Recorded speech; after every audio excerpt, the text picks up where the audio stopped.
Not so long ago, these babies might have died from the things that too often kill children here in Senegal: dysentery, yellow fever, and especially malnutrition.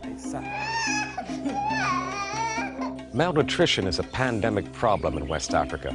As the West Africa Director of Church World Service, Lowell Fugley, an American living in Senegal, has seen the ravages of malnutrition. Some countries, 1 child out of 4 does not reach the age of 5 years, dying due to malnutrition or diseases brought on by malnutrition. Worldwide, 500,000 children go blind every year just due to lack of vitamin A. Ça dépend des périodes. Generally, we might see between 20 and 30 children in a day. Madame Tourénégé Sako runs a pediatric center in Bignona, Senegal. One thing we have noticed is that right now, there's much less malnutrition than there was before. Madame Sako says the reason for less malnutrition is a tree called Moringa. Some people call it a miracle tree. There's less malnutrition now because we discovered Moringa and all of its virtues. The leaves themselves contain, ounce per ounce, about 3 times the iron you find in spinach, 4 times the vitamin A you'll find in carrots, 4 times the calcium you find in milk, protein, all the essential amino acids. Its leaves, fruit, seeds, even the flowers are all edible and highly nutritious. From the seeds, you can extract a very high-quality vegetable oil. The seed kernel powder can be ground up and used to purify water. Foundations, universities, and companies from all over the world are researching Moringa's potential applications. And U.S. foundations like Andrew Mellon, the National Geographic Society, and the National Science Foundation are all participating in Moringa research. Research is one thing, but Fugley says that here in Senegal, Moringa can be the difference between life and death. This child you see here was brought to us by his mother 2 years ago in a very severe state of malnutrition, like a skeleton. His bones were just standing out and his mother was certain the baby was going to die. But we advised to take Moringa. The child did recover, and now he's in excellent health. When a mother arrives with a malnourished child here, first we weigh the child and take his temperature and do a general examination. If he is suffering from a particular disease, we will treat that disease with medicines. And then we will counsel the mother to put the child directly on Moringa. The mother will thereafter return with the baby periodically for checkups. And we find that Moringa not only does it rapidly cure malnutrition, but it also seems to have a beneficial effect on many other maladies. Fugley's mission is to promote Moringa as part of the national diet. We did a pilot project here in Senegal for 2 years, training health workers, training villagers, and how to use the tree, how to grow the tree. And through this project, we demonstrated very conclusively that in fact, these leaves are an extremely powerful tool in helping counter the problem of malnutrition in West Africa. This family lives in a village in southern Senegal. Moringa is part of their diet. They grow Moringa in their own garden and harvest leaves like other cultivated products. After the leaves are gathered, they are then washed and spread out on a cloth to dry. They are then placed into a mortar and crushed. Even the little ones help. The powder is then sifted like flour.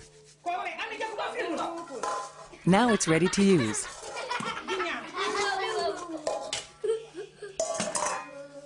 In this case, it's used as a spice over the evening meal.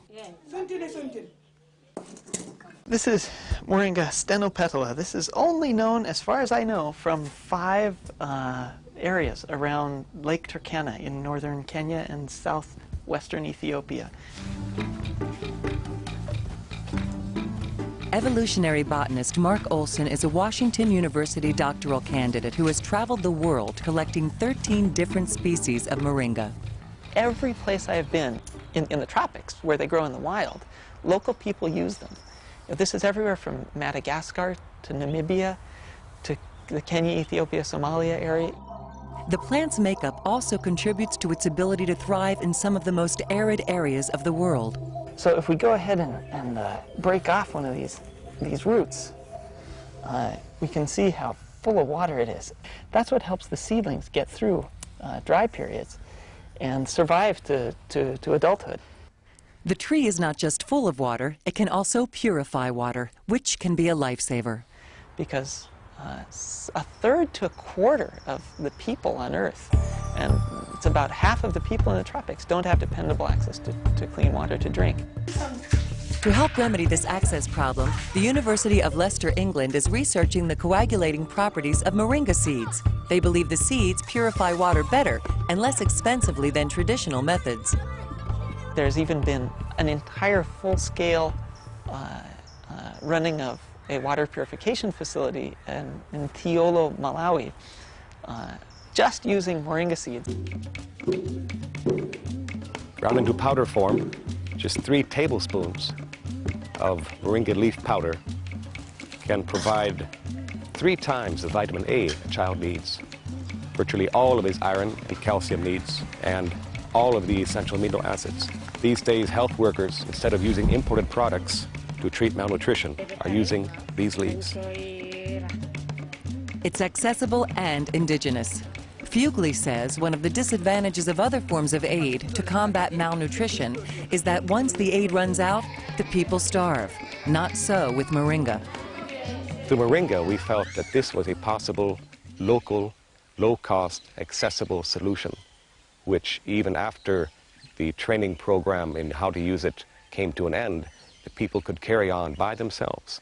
People like Blanche Sambu Diata, a midwife at Belfort Health Post who performs pre- and postnatal examinations at the clinic. Since I was pregnant with my baby, I've been taking it regularly, and I continue to take it. And I can attest to these women that I myself am a user of this product. We also advise them to plant it themselves at their home and to use it for the benefit of the entire family.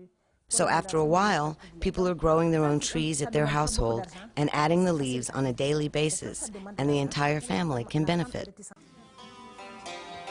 Africa's not the only place where moringa is working miracles. In India, it's called the drumstick tree. They are looking at the use of moringa as a potential cure to blindness because it's loaded with vitamin A. Vitamin A deficiency can lead to blindness, deformities, and other congenital diseases. According to the World Health Organization, vitamin A deficiency is almost at epidemic proportions in many rural villages. In 20 villages in western India, Kansas-based Trees for Life is trying to fight this epidemic by helping the people plant and use moringa. In India, I know that people take the seeds and they will sort of stir-fry them, and they will get a vegetable that tastes somewhat like peanuts. Ann Hirsch is a professor of botany at the University of California, Los Angeles. Well, one of the things that impresses me most about moringa is the fact that it has the full complement of essential amino acids that human beings need. There are 8 of them that we cannot synthesize, so we have to get it from our food. In the developed world, we eat meat. In the developing world, meat is a rare commodity, or it's an extremely expensive commodity. Experts are surprised that Western businesses haven't exploited moringa's commercial value in the developed world. The place for a plant like moringa in this country would be most likely to people who follow a vegetarian diet. The protein could be processed and added to all sorts of different kinds of drinks or protein supplements that I know a lot of people purchase. But in Senegal, the people have more immediate needs for moringa. The mother should take a spoonful of powder morning, afternoon, and night every day. This will help her produce more milk and improve her health through 6 months while she's nursing her baby. She should also mix a spoonful of powder in with the baby's formula. Additionner la poudre de moringa chez la femme enceinte depuis la grossesse, pendant l'allaitement, We encourage pregnant women to start taking moringa while they're pregnant, after they give birth, while they're breastfeeding the child, during the child's weaning period, and afterwards. And this way we find that preventing malnutrition is much, much better than curing it. And clinics like this one are making it very easy for mothers to get moringa. Many of the clinics we work with are now producing their own moringa leaf powder and stocking it and putting it up for sale within their own pharmacies. Mothers are now able to come to the clinic. If they want moringa for the equivalent of 3 cents, they can walk away with a small sack of moringa leaf powder for their child. According to Lowell Fugely, that 3-cent bag of moringa will supply a child with all its nutritional needs for about 3 days. Even though the moringa grows wild here, Fugely's not leaving anything to chance.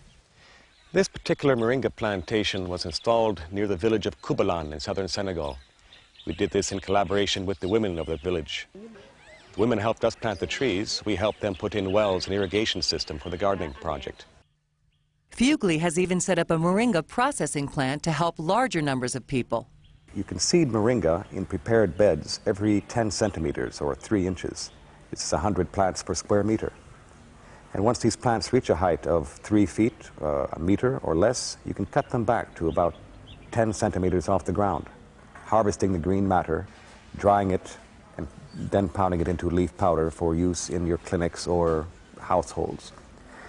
Once you've cut this back, the stumps will regrow, and 8 weeks later you can have another harvest. In this way you can have continual harvesting, up to 9 harvests every year, which Fugely says produces about 650 tons per hectare, or 2.5 acres. My own estimations is that 1 hectare of this intensive leaf cultivation can satisfy the vitamin A needs for up to 15,000 children.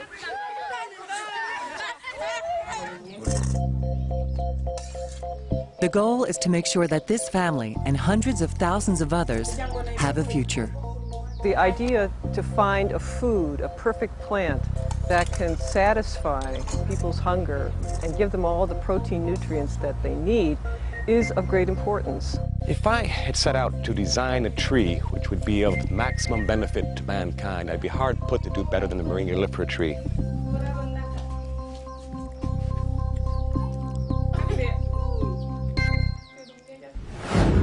Next, Mort's cancer was too widespread for surgery, but it wasn't too late for him to try an alternative.